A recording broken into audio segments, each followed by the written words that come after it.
Hi, good evening, and welcome to Borough President Adams's Uniform Land Use Review Procedure public hearing being conducted via the WebEx video conferencing platform. There are 4 items on the agenda this evening. Please note that this virtual hearing is being recorded to comply with the public law for transparency. It'll be available for viewing on Brooklyn Borough President Adams's One Brooklyn channel on YouTube. Viewers may join the hearing via the link and password on the following slide and request to testify via the WebEx chat function. Viewers may also submit comments to Ask Eric at brooklynbp.nyc.gov for Borough President Adams' consideration. Please call the first item and let's begin. Calendar item number 1, 210239 PCK. This application, submitted by the New York City Department of Transportation and the New York City Department of Citywide Administrative Services, for site selection and acquisition of a 141,863 square foot lot improved with a 70,500 square foot warehouse and a 5,434 square foot office building at 101 Varick Avenue in Brooklyn Community District 1. The M3-1 zoned property is located in the North Brooklyn Industrial Business Zone. The proposed facility would support 2 growing units within DOT's traffic operations and sidewalk inspection and management divisions. Community Board 1 voted to approve this application with conditions on June 8, 2021. We remind viewers who wish to testify that you must enter your name in the WebEx chat and state intent. In an answer portion, we will call speakers in order of chat requests. Would Dorrit Blakesley, the representative for this application, please state your name for the record and present the application? Hi, my name is Dorrit Blakesley. Can you hear me? Yes. Oh, great. Oh, great. I see the presentation. Okay. So hello, my name is Dorrit Blakesley and I work for DOT Facilities Management. Thank you to the Brooklyn Borough President's Office for allowing us to come and present tonight about our proposed project at 101 Varick Avenue. Next slide, please. As for the agenda for this presentation, first I will introduce the project site and the DOT programs that we are proposing to locate there. Then I will provide some background information about what is motivating the need for this new space, which is the expansion and relocation of 2 DOT units. Then I will present a description of the surrounding area, project site, and the proposed project. And finally, I will discuss the findings of the fair share analysis and seeker EIS that were performed, and then we can take any questions. Next slide. Here's a picture of the project site, 101 Varick, outlined in red. DOT, in collaboration with DCAS, is seeking to site select and acquire this privately owned site. It is located at the corner of Varick Avenue and Johnson Avenue in East Williamsburg. The site lot is approximately 141,000 square feet. It has a 1-story warehouse building attached to a 3-story office structure with surface parking on both sides. The warehouse and office building occupies an approximately 75,000 square foot footprint, and there is 65,000 square feet of parking lot. The site is located in an M3-1 zoning district in the North Brooklyn Industrial Business Zone, and the DOT units that are proposed to be located at this facility include part of the Sidewalk Inspection and Management, abbreviated as SIM, Citywide Concrete Unit, and the Traffic Operations Streetlight Storage Warehouse, as well as office space. Currently, the Streetlight Warehouse is operating out of 101 Varick under a license agreement. Next slide. The next slide shows some pictures of the site from a few different angles. The diagram in the lower right corner shows the angles that the pictures were taken from. Picture 1 is the view from Varick Avenue. Picture 2 is taken at the corner of Johnson and Varick Avenues. And picture 3 is the view of the building taken from Johnson Avenue. Next slide. The next slide shows a few more pictures. Picture 4 is a direct picture of the building from Johnson Avenue. Picture 5 shows the entrance to the larger parking lot from Johnson Avenue.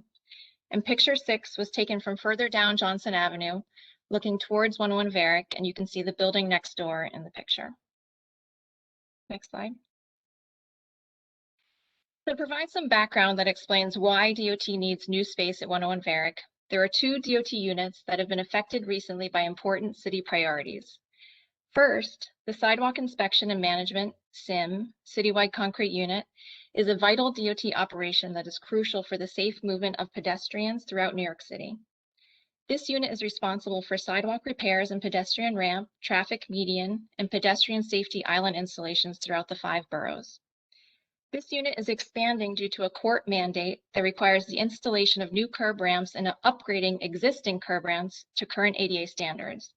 This affects 162,000 street corners all throughout the whole city, and DOT is in the process of hiring 440 new staff members to implement these improvements. And 20 of these employees will be assigned to 101 Varick.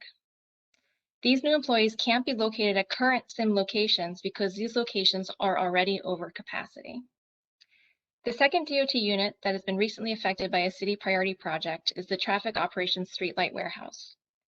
This warehouse was previously located at 37th Avenue in Queens, but the pathway for the construction of DEP's Water Tunnel number 3 actually came right under this site, and DEP needed the site to build an access shaft to connect with the water tunnel. So DOT had to relinquish the site to 37th Avenue to DEP, and this necessitated relocating DOT's street lighting warehouse operation. The warehouse is currently operating out of 101 Varick under a license agreement, and this operation is supported by 6 DOT traffic operations staff. Next slide. This next slide shows a figure describing the area surrounding the project site.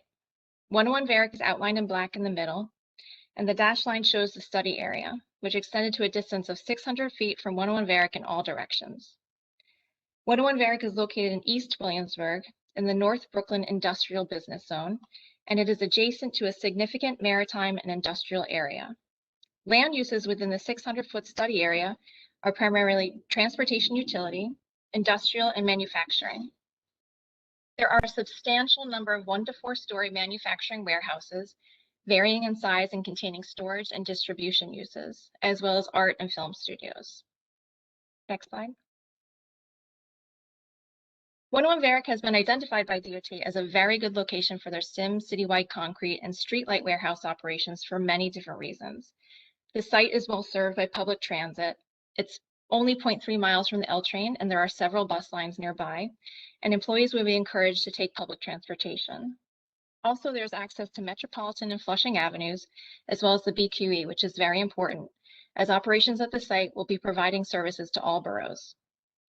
The existing building and site is adequately sized for DOT and would require minimal changes. It has a large drive-through and vehicle accessible ground floor that is really important for equipment storage and loading. The site is located in an M31 zoning district, which typically includes uses such as power plants, solid waste transfer and recycling facilities, and fuel supply depots. DOT's proposed uses for the site fit within the M31 zoning, as they would include light industrial and warehouse activities. As previously stated, the site is located in the North Brooklyn Industrial Business Zone, which is an economic development zone designation directed at fostering industrial and manufacturing businesses. The site is also designated as a core industrial area in the North Brooklyn Industry and Innovation Plan, which is aimed at retaining land for critical industrial uses. As for community benefits, the proposed project would provide for the occupancy of this building with new employment, and would foster economic activity in the area with employees visiting local businesses and restaurants. Next slide. This slide shows the proposed site plan for 101 Varick. The red line outlines the whole site, with the black line outlining the building footprint, which includes a large internal warehouse and a 3-story office structure. As I've already mentioned, 2 DOT operations will be located here, SIM Citywide Concrete and the Traffic Operations Streetlight Warehouse. And the Streetlight Warehouse is already currently operating out of 101 Varick under a license agreement. The warehouse is used to store hundreds of street lamp posts, post bases, lamp bases and heads, cantilever arms, anchor bolts, steel base plates, and other materials. SIM Citywide Concrete would also use the warehouse area for their operations. The first floor of the 3-story office space will be used to support SIM, with locker rooms, showers, muster areas, and general office support. Floors 2 and 3 would be used as office space for DOT programming. Outside the building, there are 2 surface parking lots. The west lot is approximately 53,000 square feet and would be used by both Streetlight Warehouse and SIM Citywide Concrete. The east lot is approximately 12,000 square feet and would be used by SIM Citywide Concrete. Please note that SIM will not be storing concrete materials or be preparing concrete on site. An advantage of the site is that it requires only minimal interior improvements to meet DOT occupancy requirements, and no new construction on the site is proposed. Next slide.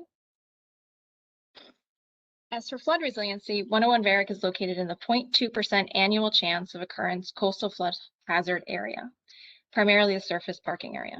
To address the risk of flooding associated with major storms and sea level rise, all hazardous materials stored on site and critical infrastructure and systems within the building would be sited in space above the design flood elevation, or they would be flood-proofed or be transportable to an offsite location in advance of a potential flooding event. And sustainability is also very important to DOT and is a priority for the city.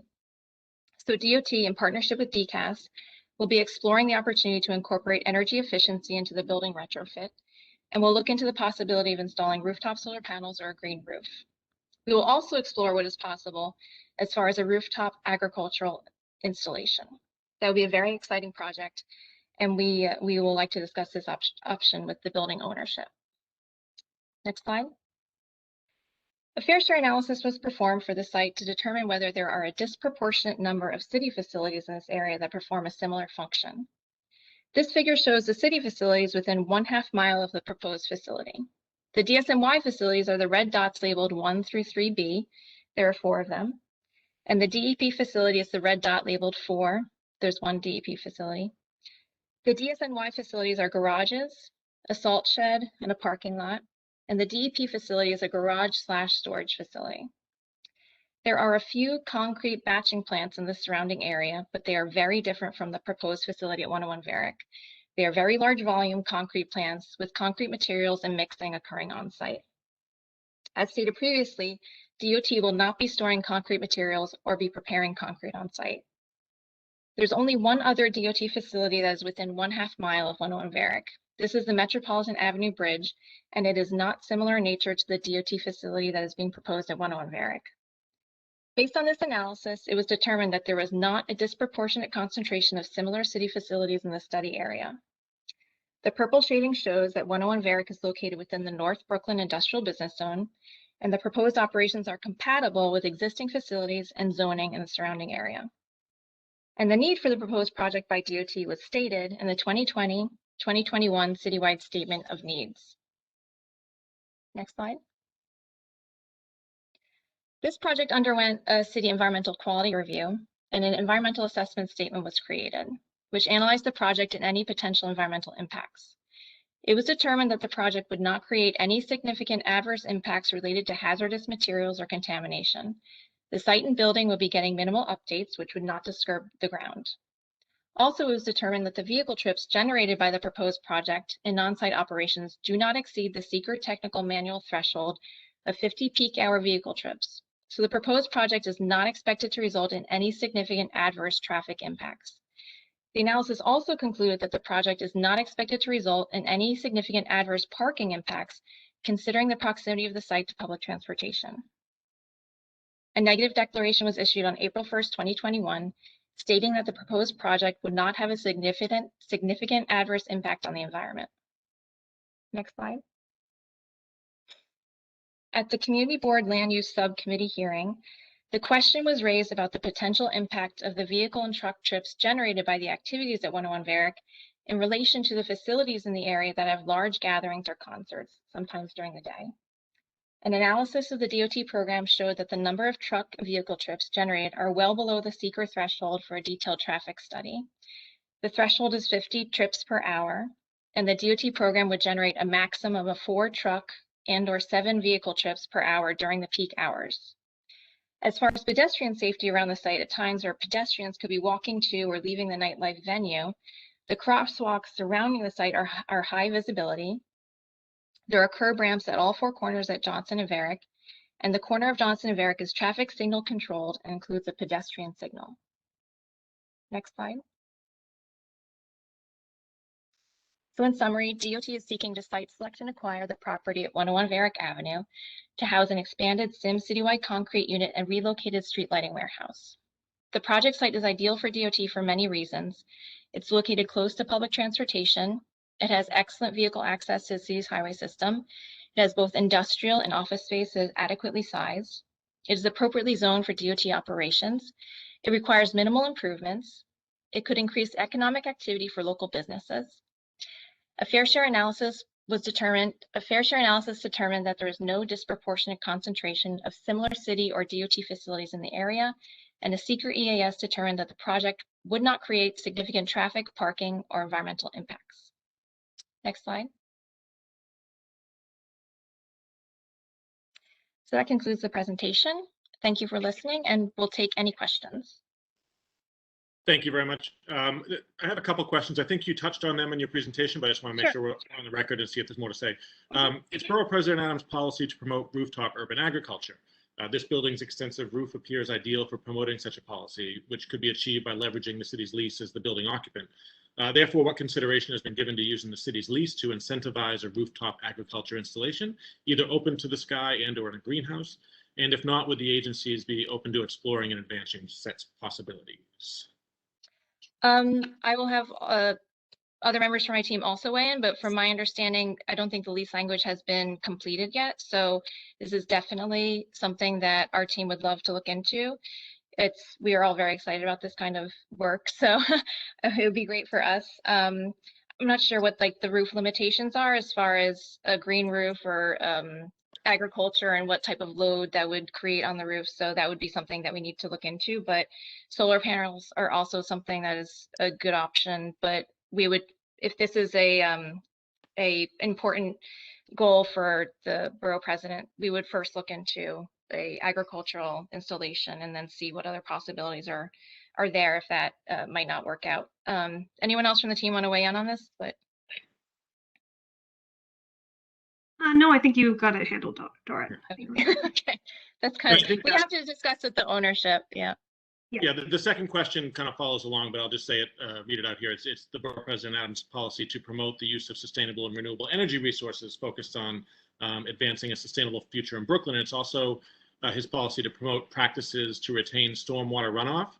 And so what consideration has been given possibly in the cooperation with the Department of Environmental Protection, Mayor's Office of Sustainability, NYSERDA, or NYPA to leveraging the lease to realize the incorporation of blue-green or white roofs and installations such as solar panels and or grid connected batteries mounted on the roof?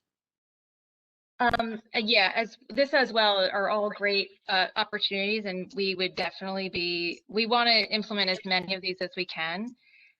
Solar is a great option if the sustainable agriculture or the rooftop agriculture installation doesn't work out, or but in addition, we could potentially definitely look into the stormwater runoff and the grid connected batteries. I don't know much about that, but I will take this list and we'll definitely focus on this over the next couple weeks and talk to everybody that we know and see how we can work it into the lease language. I'm not sure if anybody else on the team has more experience with that kind of the DEP runoff options. Maybe not, maybe. Thank you for being willing to look into it. We'll keep this in mind. Yes, we love this kind of project. So if it's something that we have to look into, we're happy to do it and we want to implement it. Thanks. Ina, David, do we have any speakers?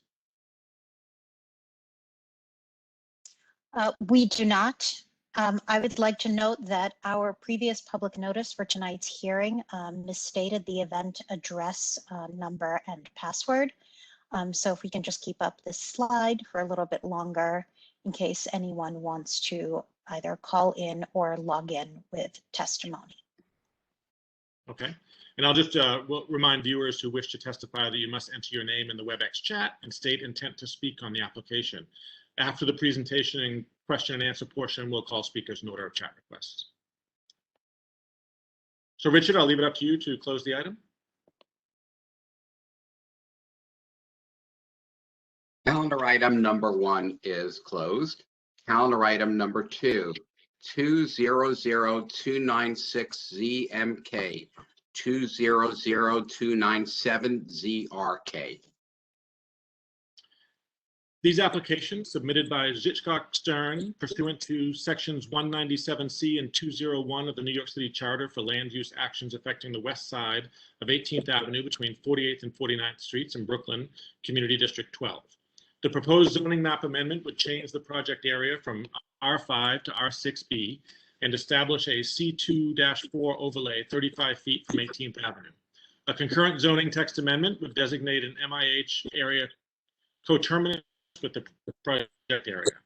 Such actions would facilitate an approximately 4,928 square foot, 3-story building with 5 dwelling units and 2,065 square feet of local retail uses. Community Board 12 has not yet taken a position on this application. Borough President Adams will hold off on making any decisions until he hears from the board. We remind viewers who wish to testify that you must enter your name in the WebEx chat and state intent to speak on the application. After the presentation and question and answer portion, we will call speakers in order of chat request. Would Eric Palatnik, the representative for this application, please state your name for the record and present the application? Thank you, Mr. Lowell. My name is Eric Palatnik, and I'm here to make the presentation. And thank you, Ms. Gusenfeld and Mr. Bierak, and all of you for speaking on behalf of the Borough President and making yourself available this evening. My name is Eric Palatnik, and I'm representing the property that you see shown here in the word site in the project area, which is a larger rezoning area that would seek to rezone the 2 properties that you see along 18th Avenue to become a C2-4 zoning district. Right now, they rest within an R5 district. And the proposed R6B district would cover the entire area that's called the project area, including the 2 properties in the front that I just mentioned, as well as the 2 other properties behind it. So a total of 6 properties would be rezoned, and the front 2 properties would be rezoned to commercial. And what it would facilitate is on the property that's labeled site, it would allow for a ground floor residential development, ground floor commercial development of approximately 2,000 square feet, also ground floor residential use, which would be on the right side of that. I'll show you in a minute, with apartments upstairs. There would be a total of 5 apartments created, which unfortunately is not enough to create any affordable housing, but it is enough to add housing to the neighborhood. And I'll go through everything in a little more detail, and then we'd be happy to answer any questions you may have. This slide just tells you everything I just said, so I'm going to skip past it. Next slide, please, Austin. Actually, if you can, Austin, if you want to just go right to the back slide, and we'll skip around a little bit. I think the first thing we can do, if it's okay with you, is go right to the end. Can you click right there to the very end? The renderings. Thank you. Right there. Go back. Nope. Just go back a few.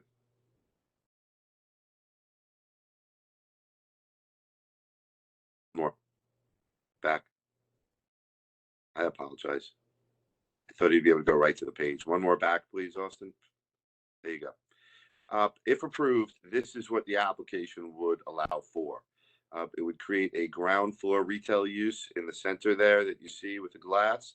The right side, which fronts on 48th Street, would become a residential apartment, and then there would be apartments upstairs. I'd like to show you first. I wanted to show you first what it looks like. Now, Austin, if you can go back to the aerial that you had at the beginning. I apologize, take you out of order so much. And then we'll go and we'll keep in order for the rest of the way. I just wanted to show everybody. I thought you'd be able to click right there. There you go. Next slide, please. This shows you the site in more detail. Next slide, please, Austin. Next slide. Next slide. You skip this. One more. There you go. This slide is a slide that shows you what's going on around the property. As you can see here, I called out before, the site labeled site is in fact what's going to be redeveloped. It's improved upon now with a 3-story building that has 2 apartments within it. That will be knocked down, and the new building I showed you a moment ago would be built upon it. You can see there's a 4-story apartment building right across the street.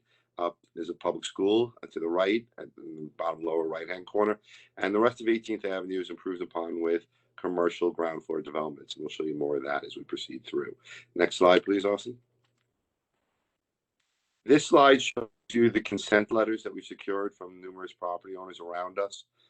This rezoning was the subject of a rezoning action about a decade ago.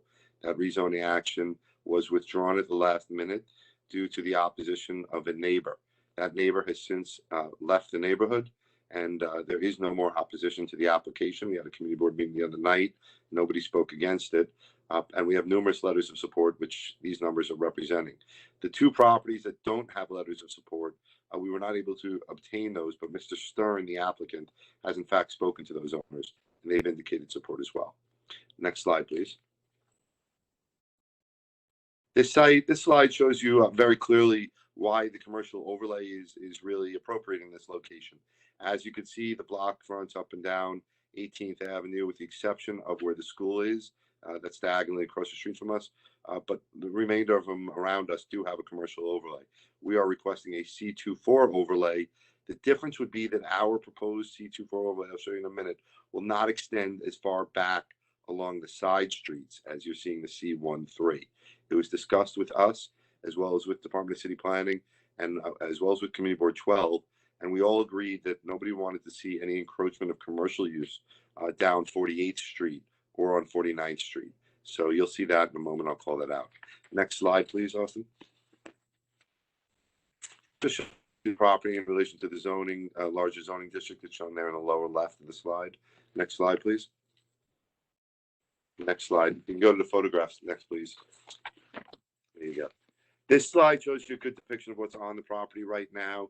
That's the building that will be demolished, as I mentioned a moment ago. Next slide, please, Austin. And go to the next slide, please. This shows you what the side streets are. I mentioned a moment ago, we don't want to see any encroachment of commercial use, which is why the commercial overlay will just rest along 18th Avenue. Next slide, please. You can get to some slides on to 18th Avenue again. Bring us back up onto 18th. That's a good slide. You could pause there for a moment. This shows you the public school, PS 192, in view 13 in the top left. It's catty corner across from us. Next slide, please. And view 16 shows you what's going on across the street from us. View 16 really gives you a good depiction of why our rezoning is appropriate. You can see clearly that most of the conditions around us are ground floor retail with residential above. View 17 shows you the property to the left of us along 18th Avenue, which is improved upon with a shul. So that will not likely be redeveloped. That will be maintained as a shul. Austin, if you go to the zoning map change or the tax map that shows the zoning map change next, please. There you go. This is perfect. Great. So this slide shows you the zoning map change. I want to call out on the left is the existing zoning designation. You can see in the middle of the page on the left is the white block. That's entirely white with no cross overlays on it or anything. That block is the block that's proposed to be rezoned. If you look to the right side, you can see it says R6B now in the middle of that block. And you'll notice that the commercial overlay extends just at a depth of 35 feet. I'm just calling that to your attention. While as the R6B does extend back 100 feet. Next slide, please. And this shows you that in greater detail. Again, calling out for your attention that the commercial overlay just merely encompasses the appropriate location, which is 18th Avenue. Next slide, please, Austin. Great. This is more of the same. Austin, if you go to the plans now, please. Great. You can pause here. This gives you the plot plan. You can see here, this is what I showed you in the imagery with the rendering a moment ago. Up the left side, it shows you the one-story commercial, which is the glass storefront that I called out to your attention. The right side is going to have a two-story on top of the one-story ground floor commercial. But the right side, where it fronts 48th Street, ground floor will be commercial. So that on 48th Street, you're going to have a commercial character. It will be residential. So on 48th Street, you're going to have a residential character. The commercial is simply going to orient towards 18th Avenue. Next slide, please, Austin. And go to the next one, please. This gives you a good, even though it's a little blurry, it gives you a good idea for a section of the property, looking at it as if you're from 18th Avenue. You can see the three-story portion is on the right side, whereas we're keeping the one-story portion to allow for ventilation over the commercial space next to the synagogue. Next slide, please, Austin. This gives you an elevation of it. Next slide, please. Section, excuse me. This is the cellar plan. Go to the first floor, please. Next slide. This shows you the first floor. I apologize. It's the lettering seems to have come out a little funky, but you could see that the left side is the retail that I was mentioning a moment ago, the one-story portion, whereas the right side, which will front on 18th Avenue at the ground floor, has a residential dwelling unit. Next slide, please. And the upper floors are the same. That's the second floor, and the third floor mimics that. And then, Austin, if you could go to the more of the imagery that we had, the color renderings that we had, just so people could see what that looks like. You can pause there. That's a good image. That image hopefully conveys what I was trying to communicate to you, with the residential orientation being displayed towards 48th. 18th does maintain some commercial character to it in the middle, but it's all been designed in a way to respect the synagogue next door and the uses around us. I'd also like to add, because I know that I will be asked, that the architect I spoke with him today and has given me a list of energy efficient and sustainability methods and design features that you will be including. It includes energy efficient windows, solar photovoltaic electricity generating solar panel systems that will accommodate at least 4 kilowatts of generating capacity. Please don't question me too much on how much a kilowatt generates. A high efficiency HVAC system, reduced lighting power, and a reflective roof covering, including a minimum SRI of 82. In addition to that, we will have bioswales. And we will be sourcing local labor and minority women-owned business enterprises that we hope will be involved in the development of this property. We'll be reaching out to the Department of Small Business Services to find suitable partners, as well as calling over and speaking with Community Board 12. So that is our entire presentation. I'd be happy to answer any questions anybody may have. Great, thank you so much. And I know you addressed some of it, but let me get a couple questions in the record. Sure. It's, as you anticipated, it's Borough President Adams' policy to promote the use of sustainable and renewable energy resources focused on advancing a sustainable future in Brooklyn. It's also the Borough President's policy to promote practices to retain stormwater runoff. What consideration has been given, possibly in cooperation with the DEP, the Mayor's Office of Sustainability, NYSERDA, or NYPA, to the incorporation of passive house design, blue, green, or white roof covering, solar roof and/or facade panels, and/or DEP curbside rain gardens? So, as we just mentioned a moment ago, and this is in response, so that the record reflects it clearly, there will be, and just to repeat, energy efficient windows. There'll be a solar photovoltaic electricity generating solar panel system that will create at least 4 kilowatts of generating capacity. There'll be a high efficiency HVAC system, reduced lighting power, and a reflective roof covering, which will have a minimum SRI of 82, in addition to bioswales. So we will do our best to incorporate sustainability and green features as best we can. It is also Borough President Adams' policy to maximize quality jobs for Brooklynites. Please outline what steps will be taken to ensure the inclusion and participation of minority and women-owned business enterprises and/or local businesses enterprises in the construction process. Sure. I'm sorry I stole your thunder a moment ago by anticipating your question.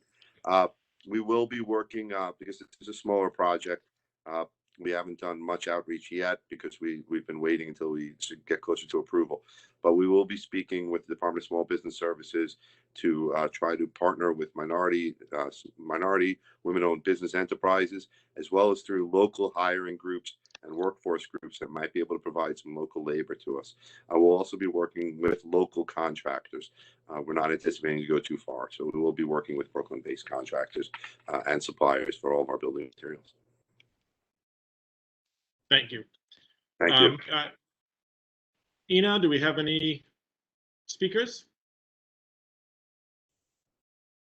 We do not. Okay. We remind viewers once again who wish to testify that you must enter your name in the WebEx chat and state intent to speak on the application. After the presentation and question and answer portion, we will call speakers in order of chat requests. Richard, you want to close the item? Calendar item number 2 is closed. Calendar item number 3, 200306 ZMK 200307 ZRK. These applications submitted by 307 Kent Associates pursuant to sections 197-C and 201 of the New York City Charter for land use actions affecting the western half of a block bounded by Kent and White Avenues and South 2nd and 3rd Streets, presently zoned M3-1. The proposed zoning map amendment would establish an M1-5 district to a depth of 120 Kent Avenue and extend an existing M14 R6A district on the eastern half of the block to 300 feet from Wythe Avenue. A concurrent zoning text amendment would establish the additional M14R6A section as a mandatory inclusionary housing area. Such actions would facilitate a 9-story, approximately 93,000 square foot, primarily commercial office building at the northeast corner of South 3rd Street and Kent Avenue in Brooklyn Community District 1. Community Board 1 approved this application on June 8, 2021. We remind viewers who wish to testify that you must enter your name in the WebEx chat and state intent to speak on the application. After the presentation and question and answer portion, we will call speakers in the order of chat requests. Would Judith Gallant, the representative for this application, please state your name for the record and present the application? Good evening. I'm Judy Gallant from Brian Cave, Leighton Paisner, Land Use Counsel for 307 Kent Associates, the applicants. Louis Silverman and Lily Blank, the owners of the property, will briefly introduce themselves to you, and then I will return and go through the presentation. Louis? Yes. Good evening. Thanks for hearing us tonight.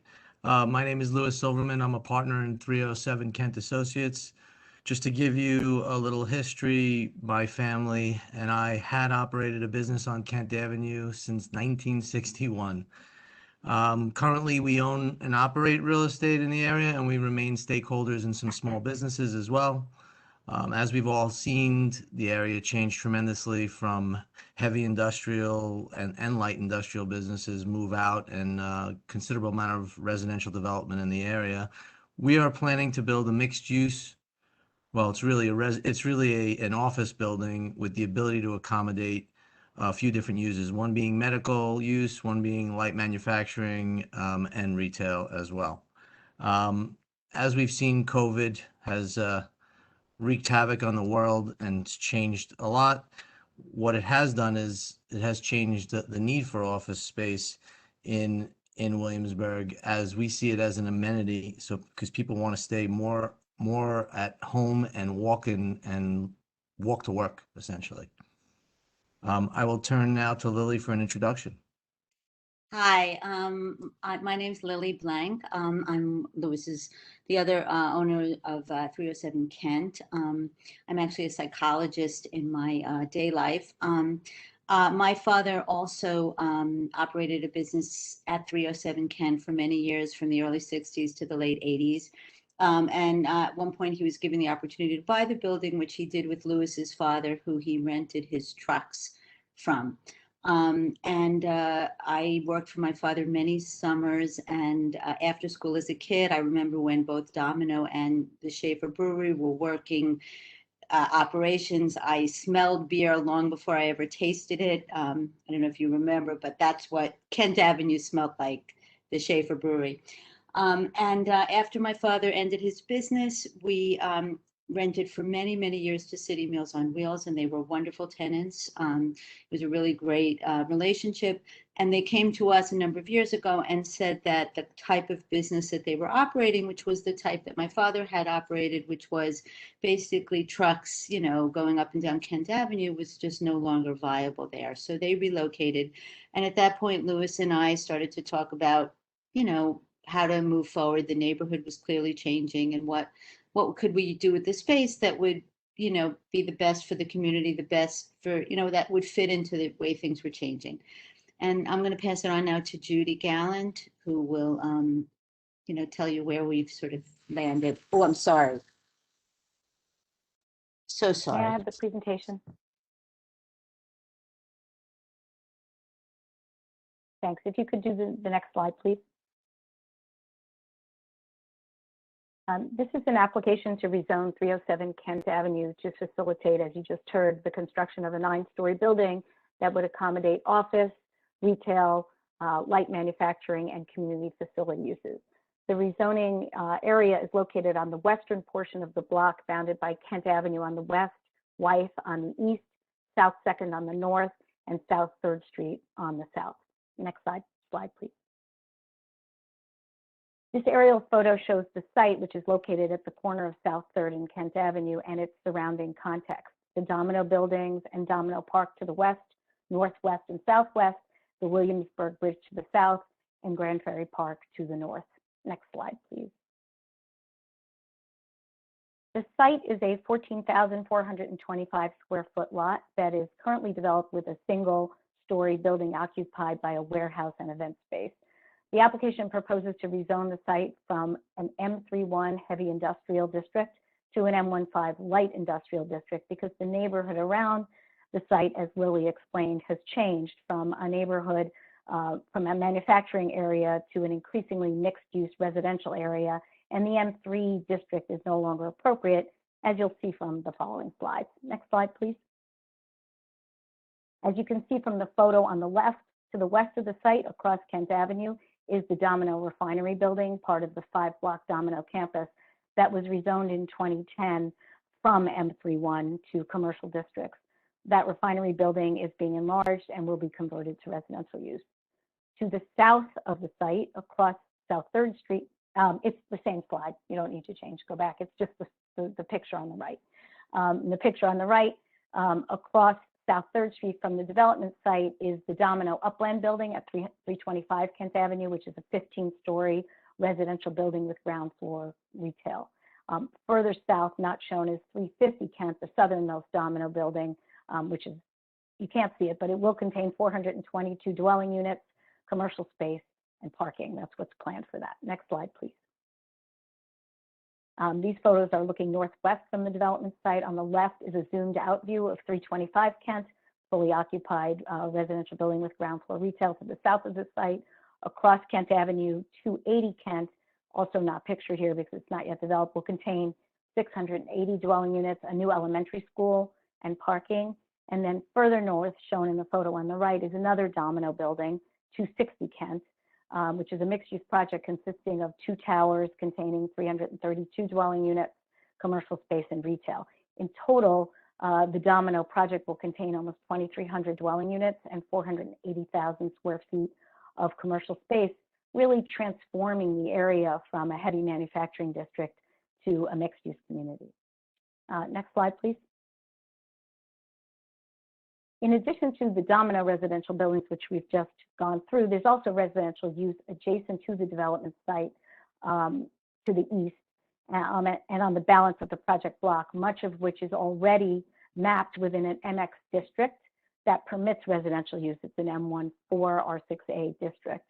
Shown here on the both the left and the right is the residential condominium building at 29 South 3rd Street, which was developed pursuant to a 2003 BSA variance that permitted residential use in a manufacturing zone. Next slide, please. Here's the land use map, which illustrates the mixed-use nature of the neighborhood today, which continues to move away from its heavy manufacturing past. The prevalent red, yellow, and peach are commercial, residential, and mixed-use buildings. The less prevalent purple is industrial use, and the large purple area on the left is the Domino Refinery Building, which is no longer in manufacturing use, but since there's not another use there, it still shows up as purple. Next slide, please. Here's a side-by-side comparison of the existing zoning on the left and the proposed zoning on the right. As you can see, the M31 district shown in peach on the left is currently limited to portions, on the right, is currently limited to portions of 2 blocks extending from South 3rd Street. I'm sorry, I have it backwards. On the right, you can see the existing zoning. The M3 district is currently limited to portions of 3 blocks extending from South 3rd Street on the south to Grand Street on the north. That M3 district has been reduced over time in size as a result of multiple rezonings. There was the 2005 Greenpoint Williamsburg rezoning, which mapped in MX districts throughout the area, and the 2011 Wythe Avenue rezoning, which mapped in MX on the eastern portion of the project block. So that today, the remnants of the M3 district, including the development site and the rezoning area, are entirely surrounded by districts that permit residential use as of right. The existing M3 zoning is intended for heavy industrial use, typically that generate noise, traffic, and pollutants of various kinds. And these districts are intended to be and generally are located at a distance from residential use. The maximum FAR in the M3 district is 2 for permitted manufacturing commercial uses. Community facilities, with one exception, and residential uses are not permitted in the M3 district. Next slide, please. this is a close-up of the proposed rezoning area. The proposed rezoning area consists of 5 lots and 2 partial tax lots. The rezoning would map an M15 district over the western portion of the block, extending 120 feet from Kent Avenue, and cover the development site, which is lot 1, and lots 6 and 10 to the north, as well as very small portions of the condominiums to the east, lots 7501 and 7502. It would also include a 90-foot westward expansion of the special mixed-use district, MX8, which is, as I said before, an M14R6A district. And that extension would then meet the proposed M15 district. And finally, it would establish a mandatory inclusionary housing area over the portion of the block that would be added to the MX district as is required by city policy. Next slide, please. The proposed M15 district is, as I've said many times, I think, a light manufacturing district that permits industrial uses that meet strict performance standards, as well as office uses, retail uses, and very limited community facilities such as medical offices. The FAR, the maximum FAR for commercial and manufacturing uses is 5. The maximum FAR for community facility uses is 6.5, and the maximum total FAR for a building that contains community facility uses is 6.5. The maximum street wall height is 85 feet, after which the building must set back 20 feet on both Kent and South 3rd Streets, which are narrow streets, and then the building may rise under a sky exposure plane of 2.7 to 1. Next slide, please. This is an illustrative rendering of a 9-story, approximately 6.5 FAR building that could be constructed under the proposed rezoning. It can contain up to 93,000 square feet of floor area at 6.5 FAR, approximately 63,500 square feet of office and or light industrial uses, up to 21,500 square feet of community facility use, which would be medical office, and approximately 8,000 square feet of ground floor retail. The base of the building would set back 5 feet from the property line on Kent Avenue to provide a sidewalk widening area for enhanced pedestrian circulation.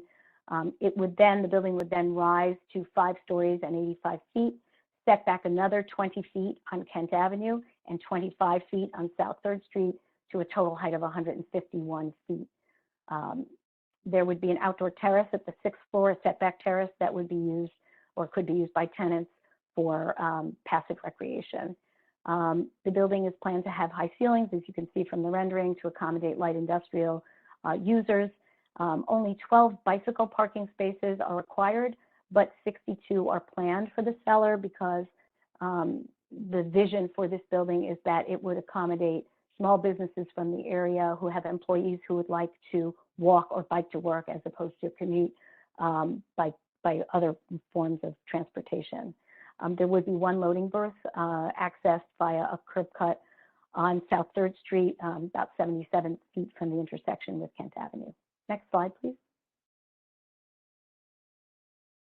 We believe that the proposed rezoning offers a number of benefits. It would bring office, community facility, and retail uses that would support surrounding residential development and would be more consistent with residential uses than the uses permitted by the existing M3 zoning, which permits very heavy manufacturing uses such as solid waste transfer stations, power plants, et cetera. It would require that any industrial uses that do locate on the site to meet high performance standards that would be more consistent with surrounding and emerging mixed use character of the area than the M3 district regulations require. And it would result in uses that would activate the street, such as retail. Today, the existing building has no active uses at the street level, just loading berths. And so the proposed rezoning would help to engage the site with the surrounding environment. And finally, it would bring jobs to the area that would enhance the local economy and provide opportunities for residents to work near where they live, as well as generate tax revenues. James Bright, the project manager for the developer, will wrap things up. Thank you, Judy. Like you said, I'm James, I'm project manager. Just like to touch on one thing before we wrap up. In addition to the history and current involvement that Lewis and Lily both share in the neighborhood, for this project specifically, we have engaged various community stakeholders, including residents, business owners, potential tenants for our project to get their feedback, questions, comments, to understand what the community needs. As a part of that, I would like to just reference a few support letters that we have received. We've submitted those for the record tonight. In the interest of time, I'm not going to read the letters, but I would like to reference those who sent it and their association with the neighborhood. So Andrew Tarlow is a owner of several businesses, restaurants, and retail stores in the neighborhood. Kate Davies is the owner and operator of a yoga studio. Zach Weiner is the owner and operator of a few businesses, including a restaurant in the neighborhood. And Mo Hadar is a resident in Williamsburg, all of which have written and submitted letters of support for the project, having either become familiar with the project and or Lewis and Lily's experience in the neighborhood. That concludes our presentation, where we would like to open it up for questions. Great, thank you so much. I have a handful of questions. Please respond to concerns expressed by neighboring residents about the proposed expansion of the adjacent residential permitting district. The neighboring properties, which I referenced in our presentation, are two residential condominium buildings that were constructed in the M3 zone where residential use is not permitted. They were constructed pursuant to a BSA variance that was issued in 2003. The proposed expansion of the MX zone would make those buildings conforming uses. They would no longer need the variance for their use. They would be conforming to the district in which they would be located. It would also eliminate an M3 zone adjacent to districts in which residential use is permitted. M3 zones are not intended to be adjacent to residential zones because they permit uses that have externality type effects that are not, or the zoning resolution does not believe are consistent with residential use because of noise, traffic, and other pollutants. And finally, the expansion of the MX zone to meet the M15 zone would sort of regularize the zoning map, and so that you wouldn't have an M1 zone, a little bit of an M3 zone, and then another M1 zone, because the MX zone pairs an M1 zone with an R6A. So I'm not sure why they object to the expansion of the MX zone. It doesn't hurt them, and it in fact protects them. Makes the zoning map consistent with the existing land use pattern. Thank you. And again, you may have addressed some of these in the presentation. I just want to get them on the record. So why is the applicant proposed to map an M15 district in lieu of an M14 with the same floor area ratio, according to the Industrial Business Incentive Area special permit?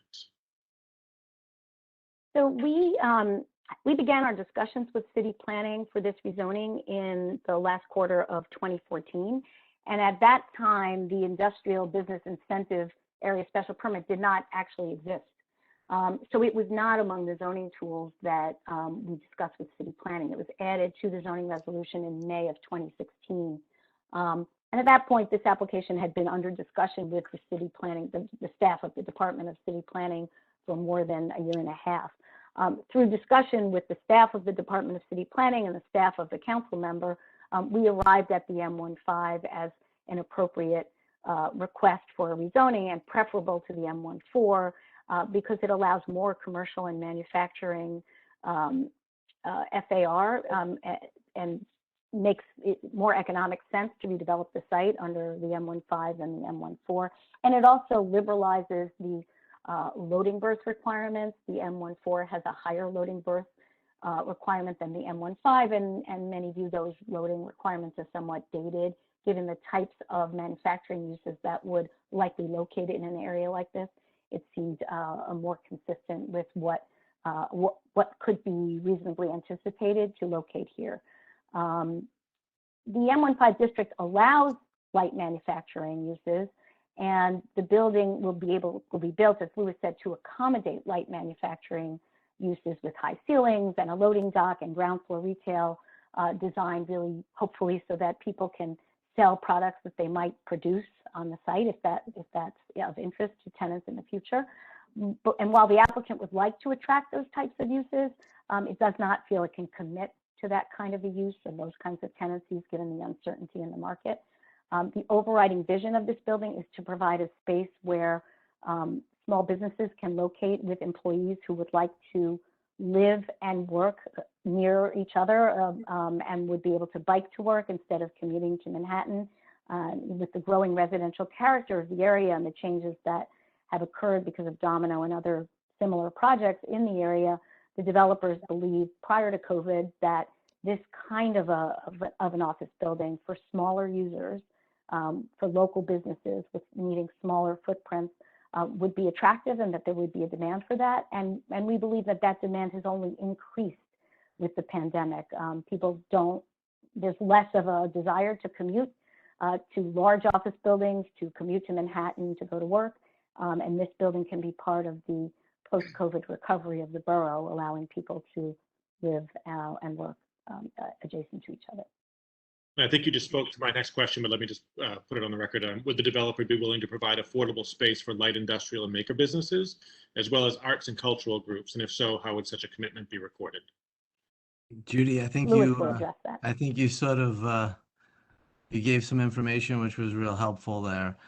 So look, our goal here is, and what we're thinking about doing here is we're accommodating light industrial. We spent time in the neighborhood speaking to Evergreen, Community Board, and what everybody did recognize is this is a very small building.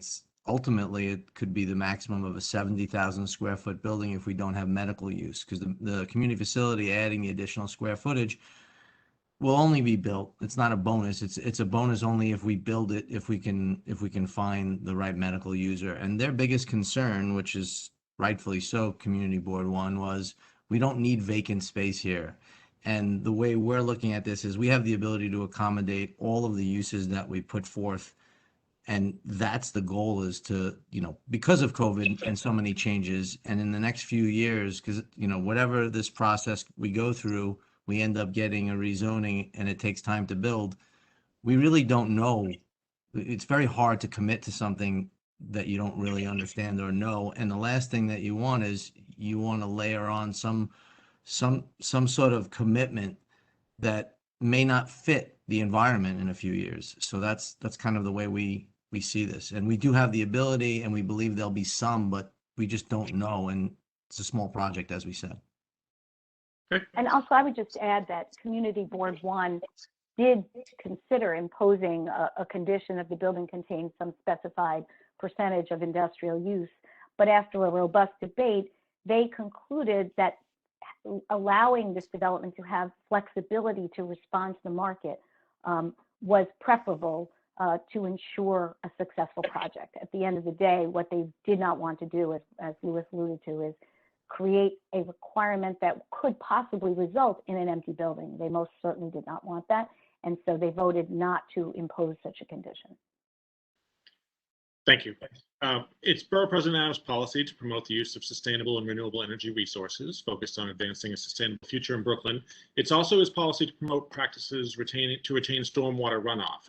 So what consideration has been given, possibly in cooperation with the DEP, Mayor's Office of Sustainability, NYSERDA, or NYPA, to the incorporation of passive house design, blue, green, or white roof covering, solar roof and or facade panels, DEP curbside rain gardens, and or wind turbines? Siddle Patel, our architect, will respond to that. Thank you. Thank you, Judy. Siddle Patel, S9 Architecture. We're the architects for the project. I think we share Borough President Adams' desire for a more sustainable and higher performing project.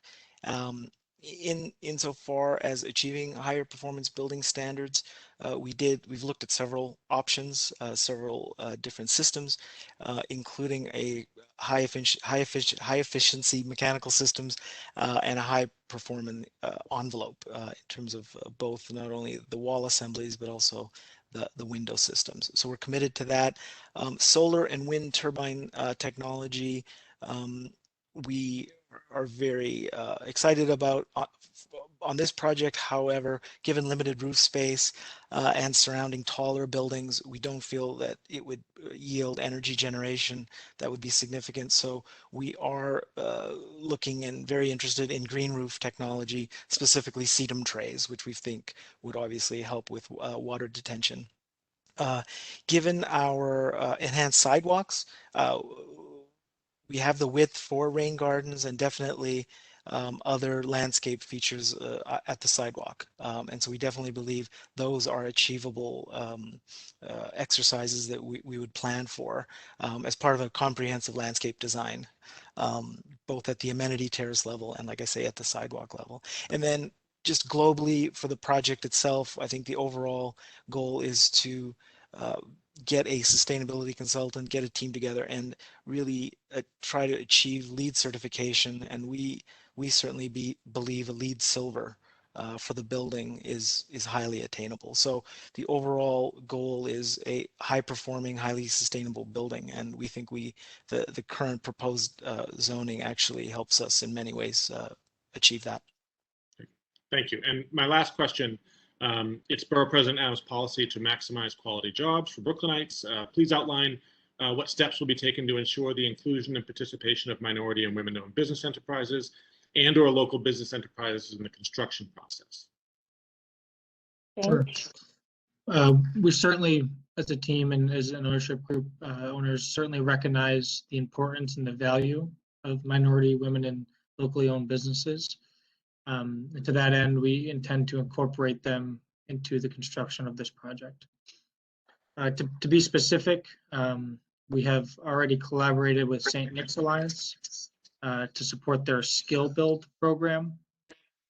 And a part of that, we have committed to make a portion of the construction jobs for this project available to those trainees from that program, with a preference to hiring local residents from Community Board 1, Community District 1, Community District 4, in the greater Brooklyn area.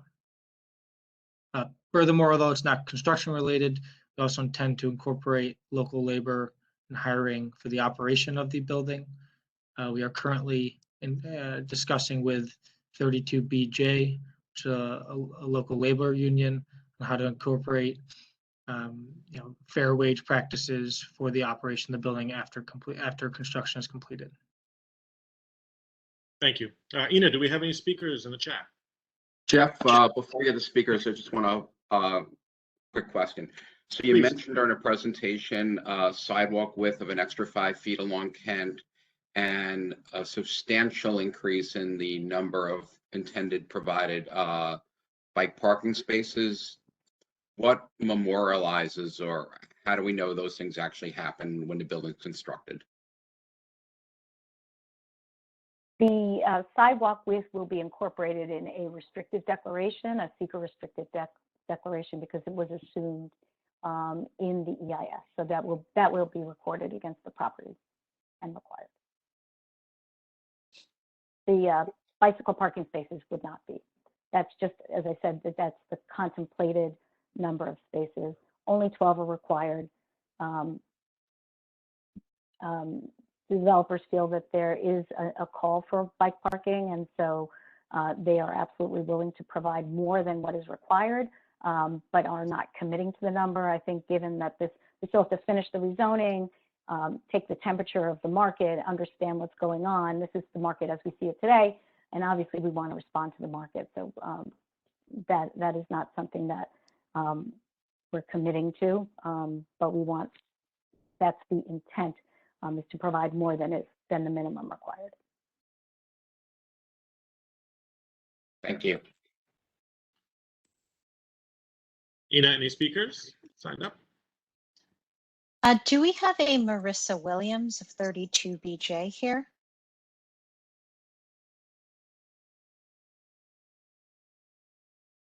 I see her name in the attendee list. Oh, there we go. Okay. Yes, if we could please call on her.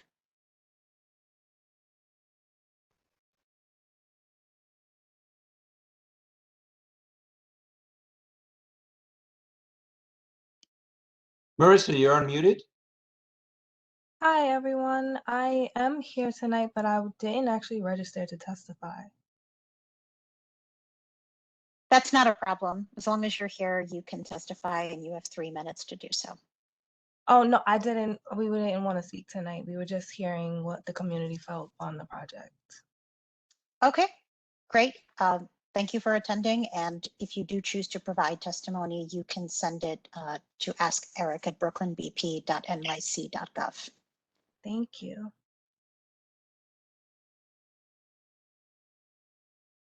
Anyone else signed up, Ina? No, there is not. Okay, great. We'll remind viewers once again who wish to testify that you must enter your name in the WebEx chat and state intent to speak on the application. After the presentation and question and answer portions, we will call speakers in the order of chat requests. Seeing other speakers, Richard, do you want to close the item? Calendar item number 3 is closed. Calendar item number 4, 210151ZMK, 210152ZRK. These applications submitted by BRP East Brooklyn Development LLC pursuant to sections 197-C and 201 of the New York City Charter for land use actions affecting a 48,000 square foot property on the west side of Nostrand Avenue between DeKalb Avenue and Kosciuszko Street in Brooklyn Community District 3. The proposed zoning map amendment would change the project area from R7A to R8A and establish a C2-4 district to a depth of 100 feet for both DeKalb and Nostrand Avenues. A parallel zoning text amendment would create a mandatory inclusionary housing area coterminous with the rezoning boundary. Such actions would facilitate an approximately 342,921 square foot, 14-story development with 487 dwelling units, of which 144 would be affordable to households at an average of 115% of area median income, pursuant to the MIH workforce option. Ground floor retail uses enabled by the proposed commercial overlay would be located along the building's DeKalb and Nostrand Avenue frontages. The development would also provide 176 parking spaces accessible via Kosciuszko Street. Community Board 3 disapproved this application on June 7th, 2021. We remind viewers who wish to testify that you must enter your name in the WebEx chat and state intent to speak on the application. After the presentation and question and answer portion, we will call speakers in order of chat requests. Would Meredith Marshall, the representative for this application, please state your name for the record and present the application.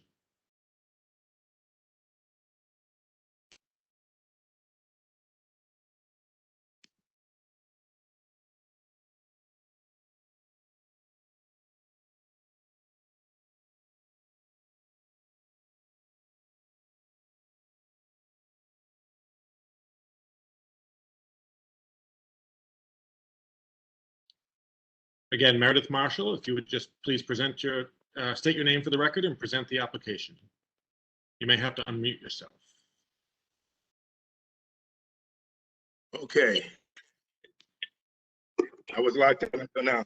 Good evening, I'm Meredith Marshall from BRP Companies, and I'm prepared to present. Please go ahead.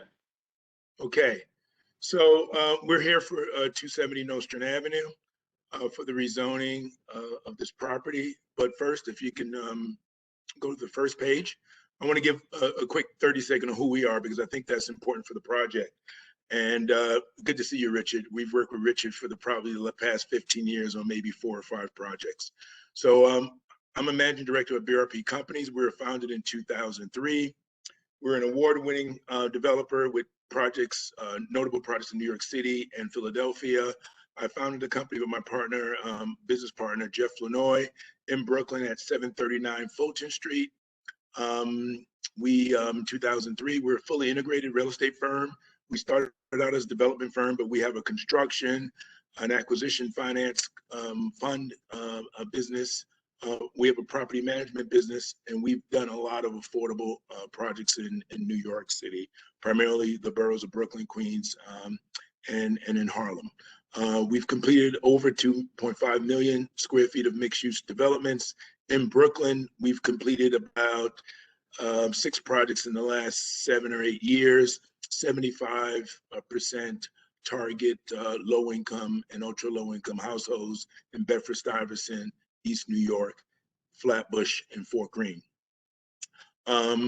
We have a strong capability of managing mixed-use developments. And in fact, if you look at this chart here, we've completed 4 projects.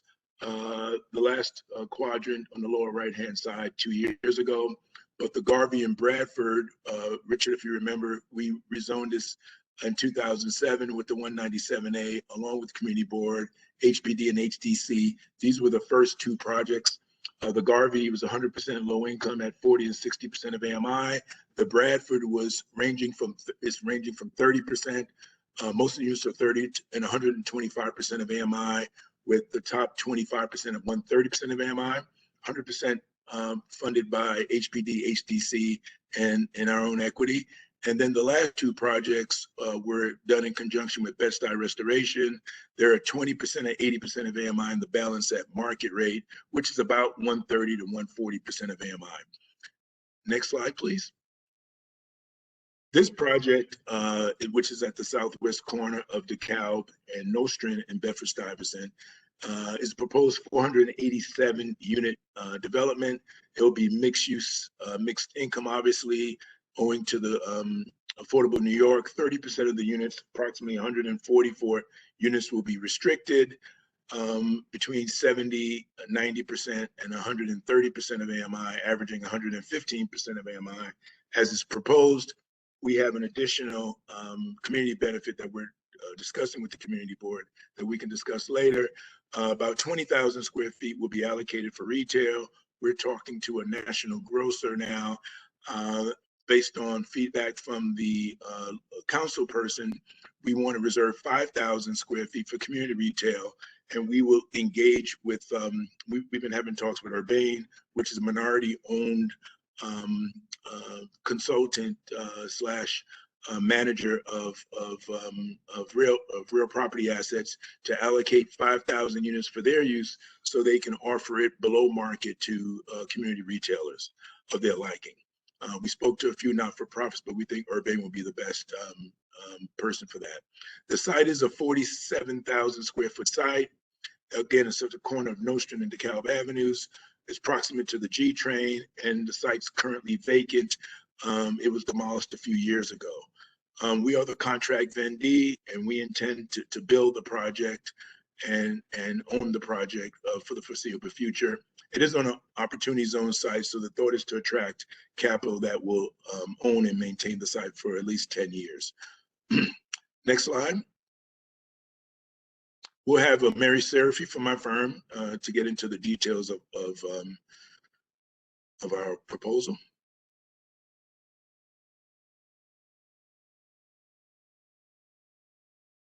Mary?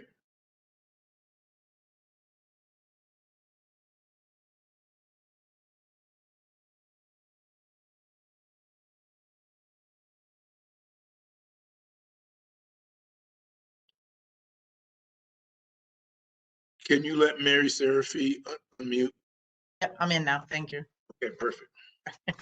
Good evening, everyone. Our proposed, the current zoning district for this site is an R7A. The proposal is for an R8A with a commercial overlay. The current does not have a commercial overlay. As mentioned, the commercial overlay will be on DeKalb and Nostrand Avenue, 100 feet in depth from both those lot lines.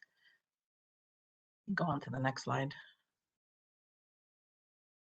Our just to give you some numbers on what the current to the proposed is. The current R7A FAR is 4.6 with voluntary inclusionary. We are proposing 7.2 with mandatory inclusionary. The buildable would be around 219,000 square feet approximately versus our 343,000. This is zoning square footage. Units, in terms of units, is 311. Again, this is with voluntary inclusionary. It would be lower if someone came in and just did not do inclusionary and chose not to.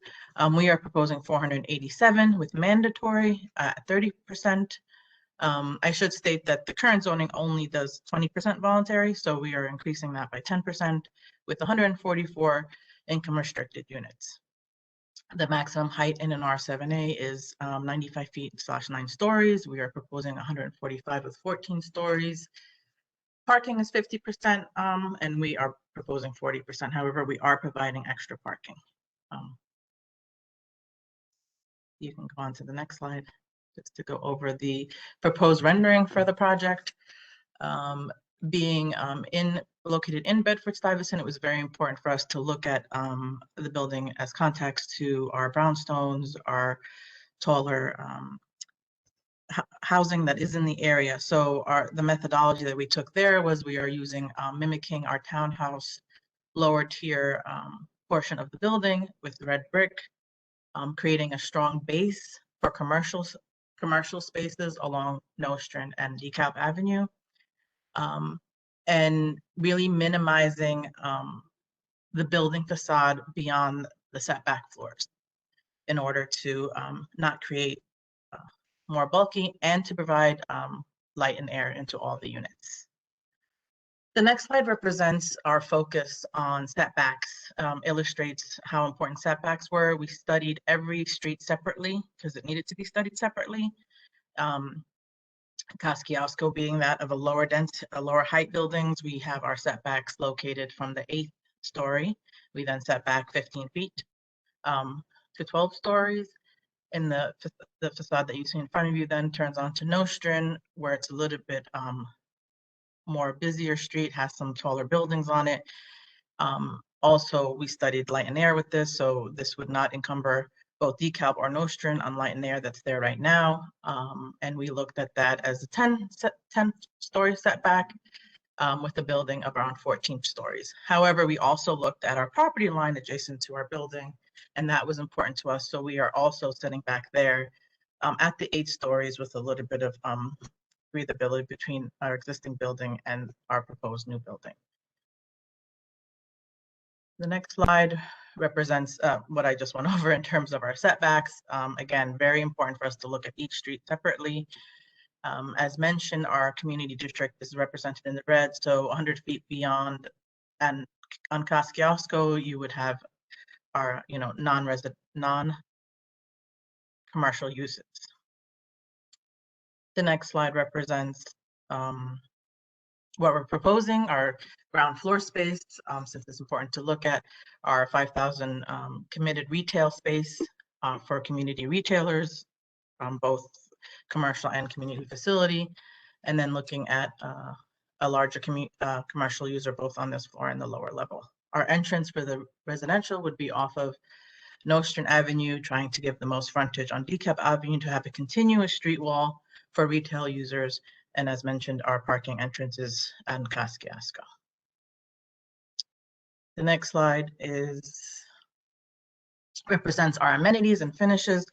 This is something that's very important to us at BRP. All our units are, in terms of finishes, all our units have stainless steel appliances, quartz countertops, washer and dryers and units. As I mentioned, floor to ceiling windows. All units, regardless of restricted income, are spread out throughout the building on all floors, including the top floor.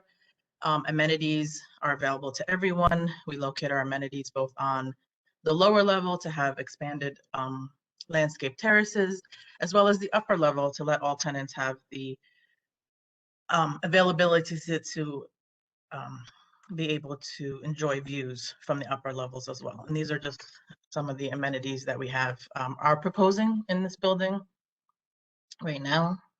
Our next slide would be sustainability, which is something very important to BRP. It's the critical item that we always have as a big part of our design concepts. Obviously, efficiency and resiliency. This would be through solar panels on the final roof, as well as mentioned some healthy living with green roofs, possible planting areas. We also look at conservative reuse of water, efficient fixtures, as well as appliances, and also rainwater harvesting through, for all our landscape areas, both on the second and final floor. It's something that we do through our stormwater system, easy enough to harvest and recoup or reuse in the building itself. And we do, we see that this is something very important to the community to provide all these sustainability. I think the next slide goes back to Andy. Will you be taking this? Could you guys add Andy Cohen as the next speaker, please?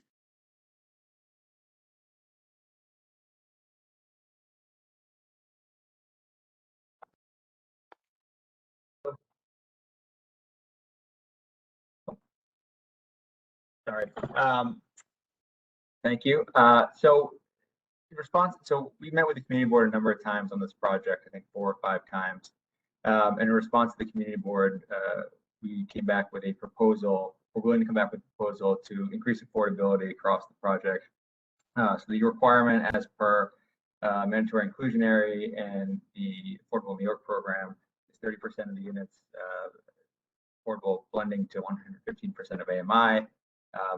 We came back to the community board with a willingness to look at that and reduce affordability to average at 100% of AMI versus the 115% of AMI. So bring that upper tier of 130% of AMI down to 115% of AMI and average the entire 30% down to 100% of AMI. Some other feedback that we got with the community board is they wanted more family size units. So we were able to look at the floor plans and increase the number of 2-bedroom units from 80 to 97. And here on the chart, we have just a breakdown of the original proposal and the revised proposal in regards to unit mix and affordability. Next slide, please.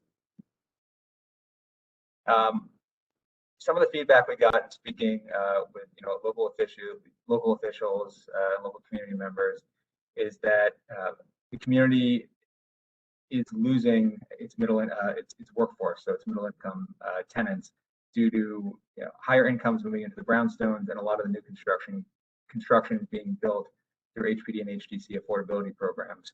So we're really looking at 2-income households that were in the workforce range. So you can see here we're looking at targeting incomes from 75,000 to 123,000.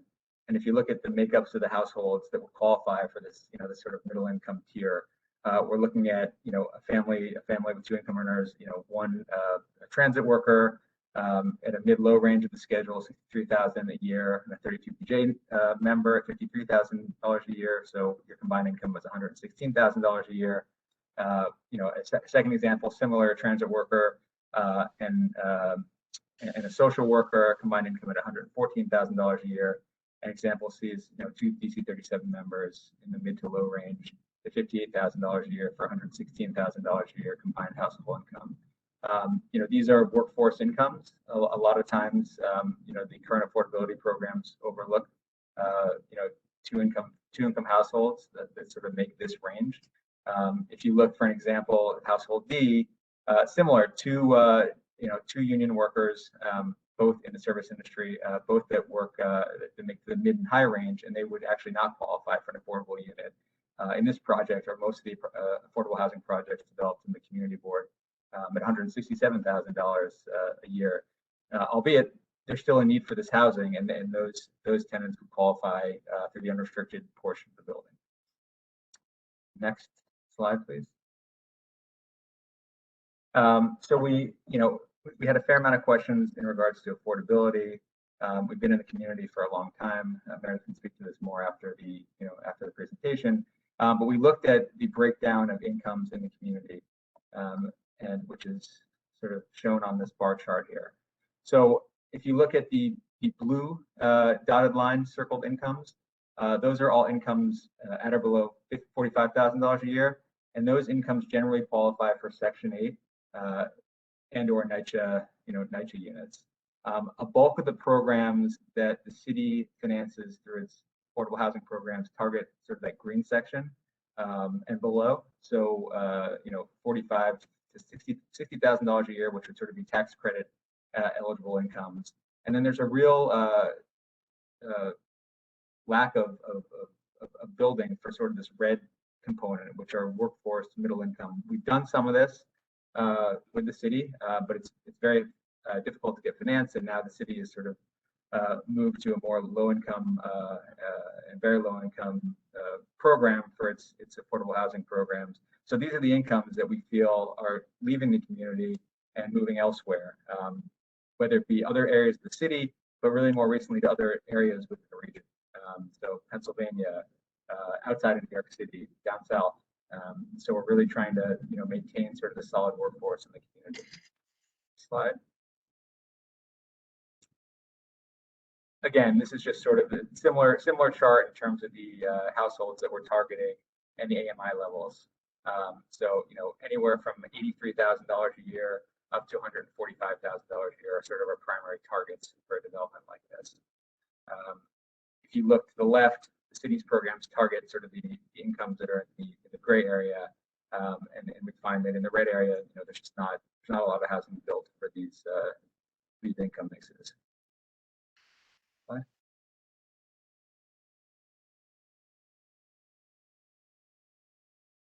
It's just a slide showing sort of the rent range and income range for the restricted units. So anywhere, again, from about $58,000 a year up to $123,000 a year, with rents ranging from $1,100 a month to $3,000 a month, depending on bedroom size and unit size and family size. Meredith, do you have anything else to add?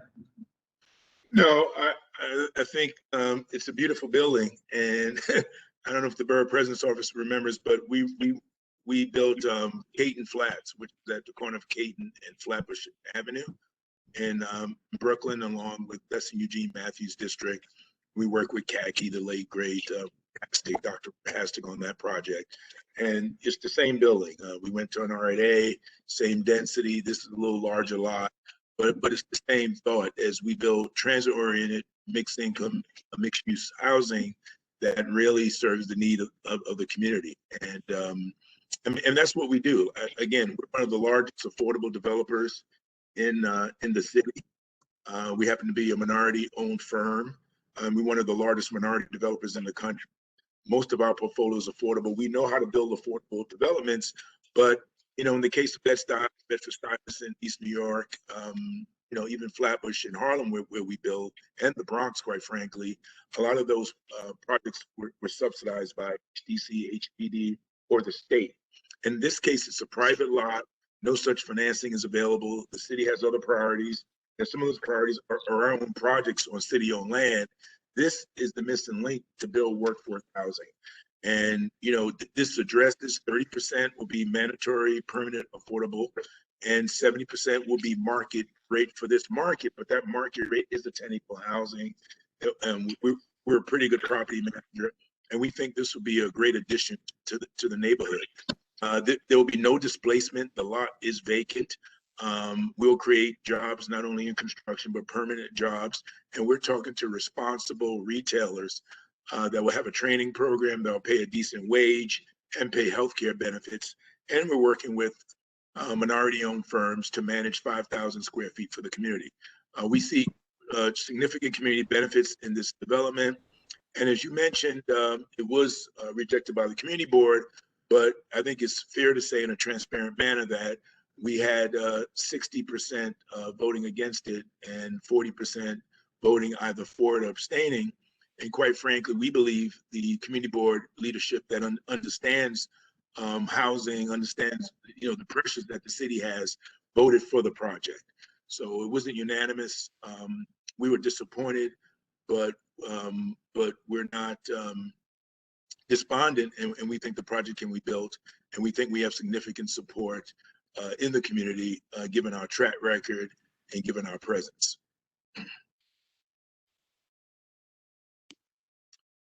And we're open to any questions you may have. Thank you for letting us present this evening. Thank you very much. I have several questions. First off, why do you believe that the extent of the requested density was not supported by CB3? I think that's just the time. We've come before Committee Board 3, and we were successful in the past. I think times have changed. I think there was some confusion, quite frankly. We were on at 7 o'clock. The vote was taken at 11. We stayed on the phone for 4 hours. There were about 48 members on the phone at 7, and at 11, only 38 voted. 23 against, 13 for our project, and 2 abstain. And I think some people won't vote for it regardless of the density. I think the overriding sentiment that was shared by a few members, like, look, we like you guys, you have a great track record, but if we rezone for you, we have to rezone for some people who may not be good guys, good developers. And some people didn't understand the AMIs, even though we went through this for the last 2 years with key members. We fully engaged. The reason we were successful is we engaged the community early and often. We met with the council member. We met with land use starting 2 years ago, pre-COVID, during COVID. We know them. Some people sitting on the board went to high school with my mom 60 years ago in Bedford-Stuyvesant. We're not new players here. But, you know, it's just the prevailing sentiment in the community. It's a lot of NIMBYism. But again, I think it's fractured. I think if you take a poll of people in the community, they would vote for housing.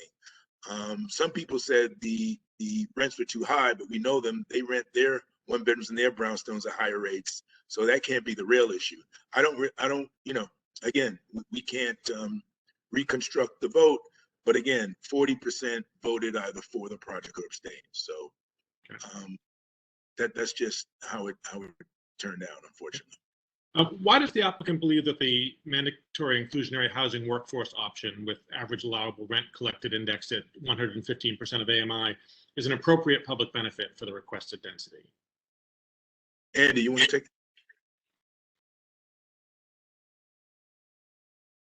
You're muted, Andy.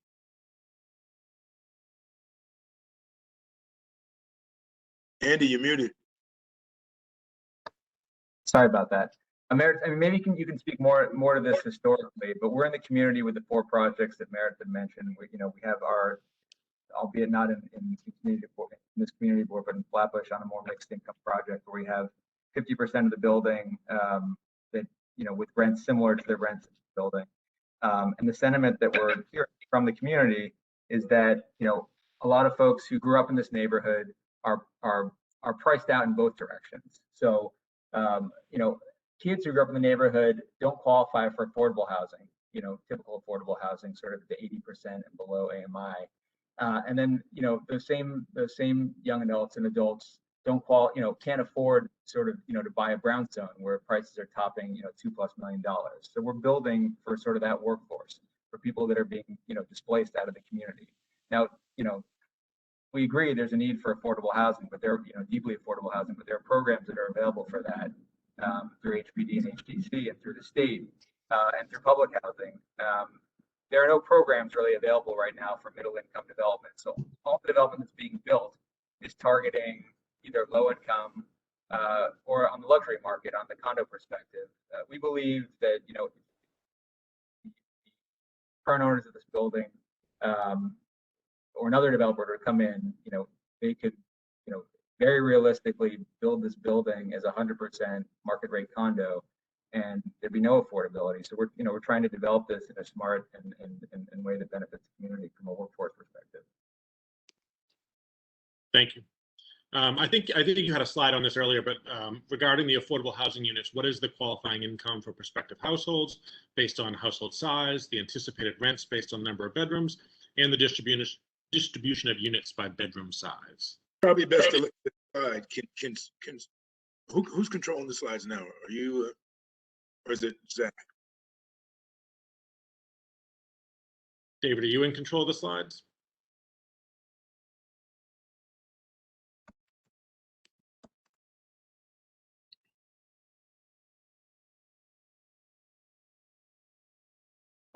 It's up. What page do you want? We are on page, sorry. You can start at 13 for the breakdown.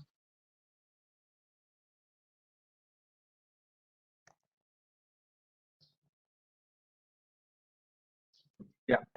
Yeah, you got it. So the breakdown, we have studios through 2 bedrooms. The original proposal, as I mentioned in the overview, original proposal called for 16% 2 bedrooms. We've shifted that up. We've added 17 additional 2 bedrooms, but it's a mix of studios, 1s and 2s. And the income ranges are, 115 of AMI at the top end, 98 units, 24 units at the 90% of AMI and 25 units at 70% of AMI band, and those are equally distributed throughout the building and throughout the unit mix. So an equal proportion will be studios, 1s and 2s. And if we go to slide number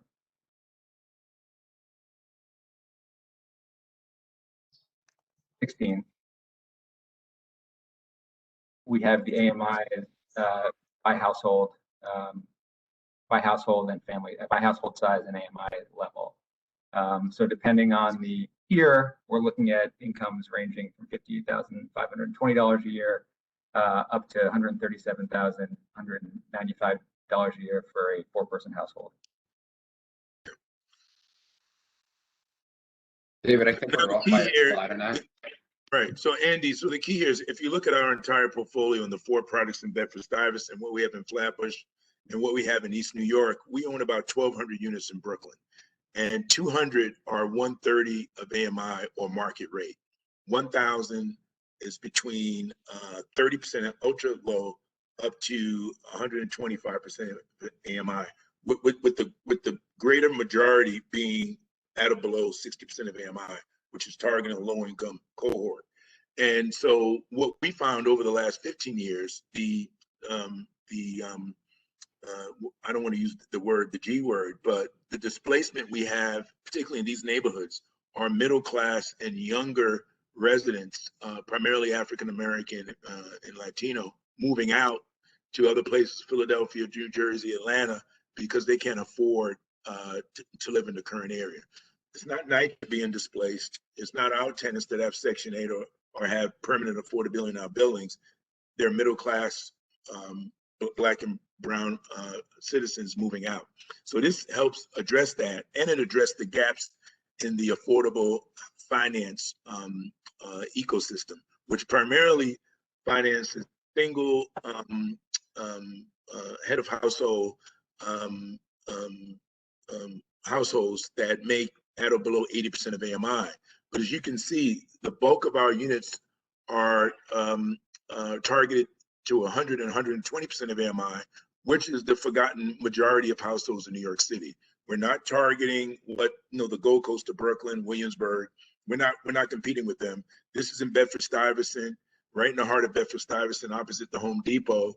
And it is, there's no displacement, and it's targeting this middle class demographic, which is in talking to 32BJ and some of the union leadership. And we have 32BJ buildings in Bedford-Stuyvesant. The super or the porter, along with their partner, will be priced out of the market for affordable housing. They could rent the studio, the 1-bedroom, or with 2 incomes, they could afford our 2-bedroom units. That's the public benefit. It's nuanced. So a lot of people want lower income or lower rent units, but they don't realize they don't qualify, nor do their family members qualify, because the AMI is tricky. When you talk AMI versus income, we lose a lot in that translation, and I guess the nomenclature is a bit different, and that's the issue we have with affordable housing throughout the country, that not just in New York. There are a lot of no votes when people drill down. The people who know would actually support this development. So we try to do as much education as we can, but we know there's a gap, and it's hard. These people, they work hard. They meet us for 20 minutes. It's hard to to consume all of this in a 30-minute meeting when you have loud voices shouting us down. That's what we have in the city, and unless we support projects like this, rezone and target this community, we're going to have more gentrification, more displacement, not less. We have a supply and demand imbalance. We have to increase the supply of middle income, naturally occurring affordable housing without massive city and state subsidy. We have to subsidize NYCHA and low-income housing, and we have a major homeless issue that we can address. But we have to, support these types of projects, not our projects, but other developers' projects, both for profit and not for profit, if we're gonna, solve our problems. So it's all hands on deck, and we have to use every tool in the toolkit to help alleviate this issue. And look, at the end of the day, it's your decision and the council members. The community board is advisory for good reason. Just it's hard to get 48 people up to speed to make the appropriate decision without the proper, the proper information being conveyed and digested in a timely fashion. Thank you. And I think Jeff, you had before you go on to the next question, I just want to point the chart you had that showed the couple of employees in 3-person households. I mean, you could argue whether 3-person households are 2 kids or 1 kid, 2. But with your revised proposal, you have 97 2-bedrooms, and therefore of the 147 public benefit units, that's 29 units. So that's not that chart though. It's the one with the employees. I think a nice thing you may want to send us in the next week or 2 is not that chart, go earlier in the presentation, the number of, yes. You may want to do that for a household that has a 1-bedroom or a studio qualification as well. Okay. So we can understand that a little better. Sure. We can do that. And Richard, yeah, we work a lot. You got a very strong leaning towards studios and 1s, 20% of the project being 2. So I'd like you to speak to the other 80% of the affordable units. Okay, we'll do that. So you got a 2-week assignment, okay? Okay, great. But Richard, so we should give you this information. We work a lot with the city on the lottery, and to everyone's surprise, when we started 20 years ago, there was a push. All city programs have 50% family style units, 2s and 3s. When we looked at the lottery demand, it's almost 80% for studios and 1s. Because unlike when we grew up, and I want to date myself, but only 20 to 25% of our households have kids now. Most people needs 1s and 2s, and even NYCHA has the problem with the grandma that's in the 3-bedroom with no kids and no grandkids now, and someone else with 2 kids, they don't have a unit. So there's this notion of the community board, oh, we want 50% 2s and 3s. We find it very difficult to rent a building that has 50% 2s and 3s. Condo buildings are different though. Anyway, that's just that has been our policy, by the way, for our 7.5 years borough presidency. We do push, except for supportive units and senior units. We like to see the bulk being. We're hearing from the advocates that are dealing with households being displaced that the family need, but it's interesting your perspective as well. Right. Okay. Great. Thank you. And again, I think you had a slide on this issue as well, but it's the Borough President's policy to promote the use of sustainable and renewable energy resources, focusing on advancing a sustainable future in Brooklyn. It's also his policy to promote practices to retain stormwater runoff. What consideration has been given, possibly in cooperation with the DEP, the Mayor's Office of Sustainability, NYSERDA, or NYPA, to the incorporation of passive house design, blue, green, or white roof coverings, solar roof and/or facade panels, DEP curbside rain gardens, and/or wind turbines? Yeah, if you could, someone could share the slide again. Sustainability is very important to us, and what we presented on the slide is what we do in most of our buildings, and really what works with the overall design of page 12. What works with the overall design of this size of these buildings. So we definitely always look at solar opportunities, rainwater harvesting. The next one, sorry, rainwater harvesting from the green roofs. We find this something that's easily ready due to the storm runoff that you get from the drains on the roof, and you're able to reuse it on all the landscape areas. We do promote green roofs, as you can see from our photographs, and as I mentioned, as well as solar. We make sure that we have all types of low VOCs, as well as ERVs. We look at a VRF system, HVACs, vertical fan variables, because this would allow for no, you wouldn't see any louvers anymore in the facade, and it would be a very tight building envelope. So we try to incorporate, everything that we can, and as well, technology is always changing. So during the process of design, we would, sorry about that. We do also bring in a sustainability consultant to work with us on the building itself. Thank you. And my final question is Borough President Adams' policy to maximize quality jobs for Brooklynites. Please outline what steps will be taken to ensure the inclusion and participation of minority and women-owned business enterprises and/or local business enterprises in the construction process. Well, Jeff, as you know, we are an MWB firm, one of the largest in the state, and we work with a lot of the agencies and a lot of the not-for-profits and community groups in terms of, we're a founding member of Building Skills. Again, we work with 32BJ, a lot of minority contractors. So we target at least 30 to 35% in the sub trades to be minority and women-owned trades. In addition to that, we have a consultants by the numbers. Manny Burgers used to work for HCR in terms of getting the word out and sort of attracting subcontractors, the smaller subs. So if we have an electrical sub, you know, the low voltage, the fire alarm, we try to reach out to a broader array of subcontracts to make sure we can maintain those numbers. And I think we have a great track record of doing so. In addition to that, we're working again with Building Skills, 32BJ, Best Eye Restoration, and community groups to identify porters, supers, doormen. Well, in this building we won't have doormen. We'll have porters, supers, and security guards to actually man the job on a going forward basis. In addition to that, we're working with community groups to make sure that we train, retain local hires for the retailers who would are proposed to be in the space as tenants. Thank you very much. Ina, do we have anyone signed up for questions in the chat? We do not. Great. So I'm just going to quickly remind viewers who wish to testify that you must enter your name in the WebEx chat and state intent to speak on the application. After the presentation and question and answer portion, we will call speakers in order of chat requests. But seeing no requests, I'll ask for Richard. Do you want to close the item? Calendar item number 4 is closed. The hearing on these items is now closed. Thank you for participating in this remote public hearing. Borough President Adams will review the application heard today and submit his recommendations to the City Planning Commission for further consideration. Borough President Adams would like to take this opportunity to remind you that the City Planning Commission will hold a public hearing on these items, which will be announced at a later date. Borough President Adams would also like to remind viewers that comments can be submitted by email to askeric@brooklynbp.nyc.gov. This hearing is now adjourned. Thank you. Thank you very much. John. Here.